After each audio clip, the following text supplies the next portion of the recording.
Hello everyone, welcome back to another session of specification, how to write specification of different item of works. Students, this is our last session of the lecture series of specification. So before moving ahead that what we are going to see in this session, let us just revise that what we have learned throughout the lecture series of specification. We have started with what is specification, in which we have learned so many definitions of specification. Even we have discovered the international standard definition for the specification. Then we have seen the purpose and the importance of the specification, that why specifications are required. After that, we have discovered the types of specification. There were two types of specification: brief specification and detailed specification. Also, we have discovered a third type of specification, which was open specification. In open specification, the contractor was allowed to do alternates and substitutes of the product. Then we have learned the principles of writing specification. There were 10 principles, there were 10 points which we need to take care while writing the specification. So we have learned all the 10 points, and then we have started learning that how to write specification for different item of work. We have seen major 5 building components such as excavation, RCC, PCC, brick and plaster.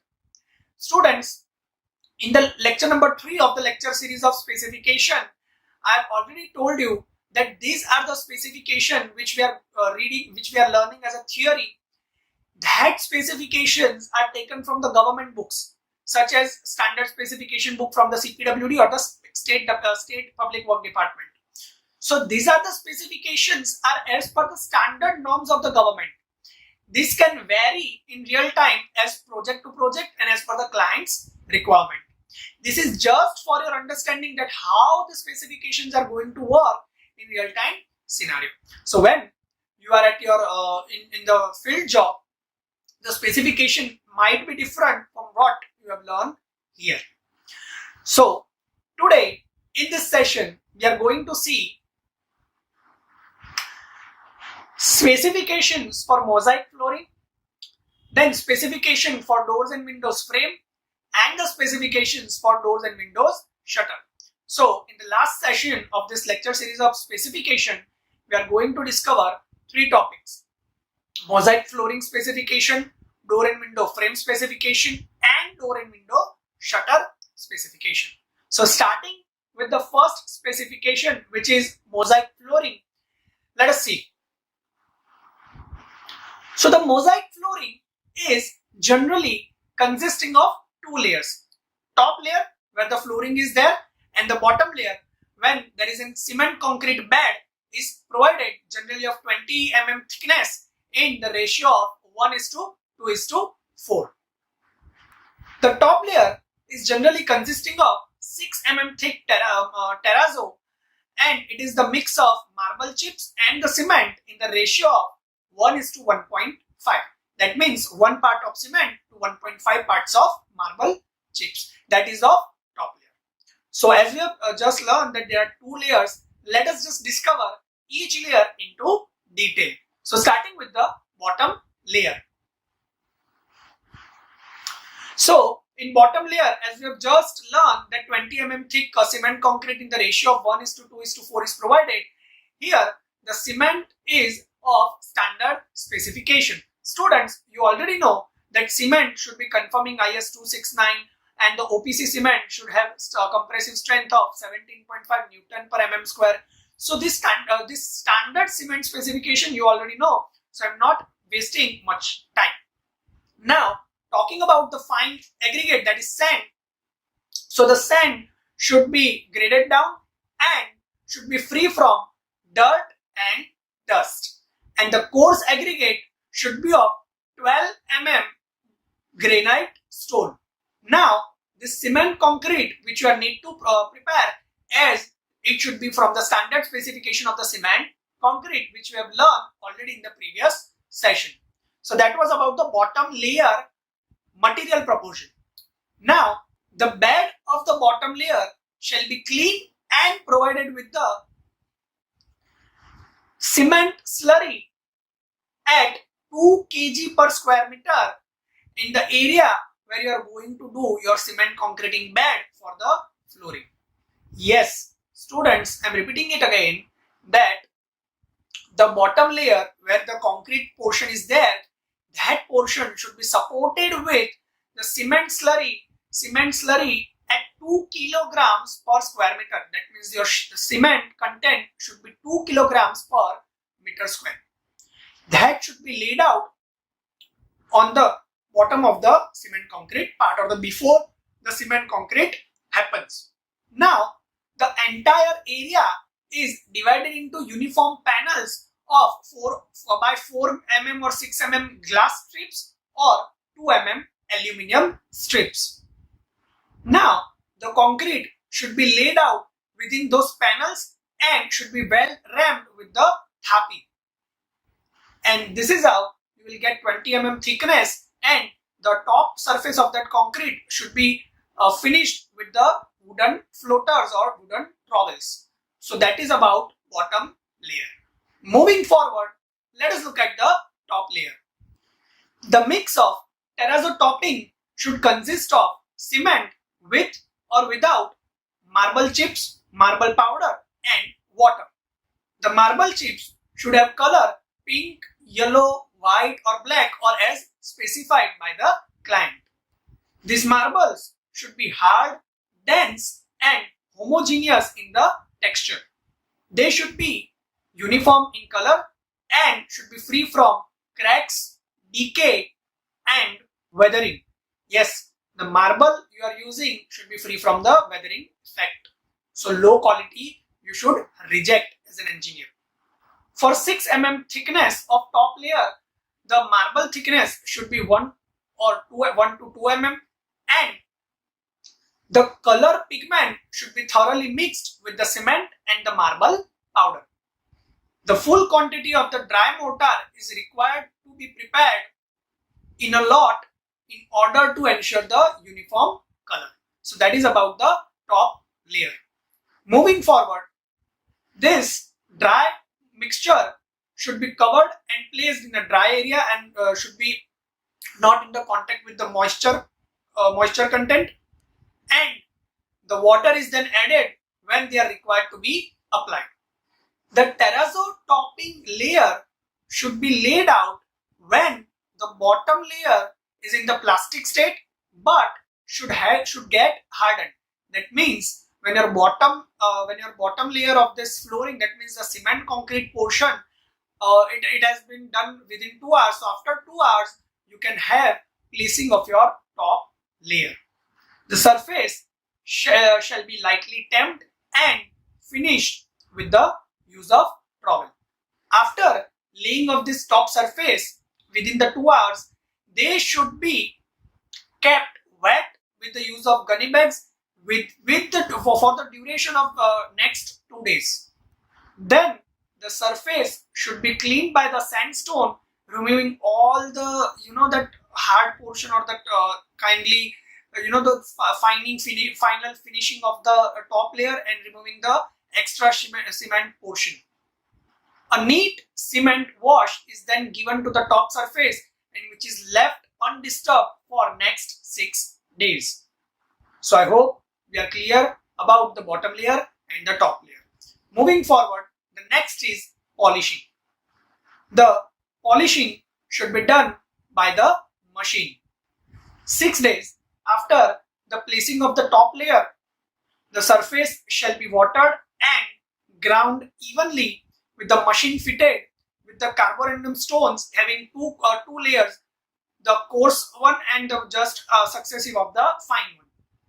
Rubbing shall be continued by the machine till it gives the uniform granule appearance. The surface should kept in wet situation throughout all these days, and then they should be cleaned with the soap water after the final rubbing has been done.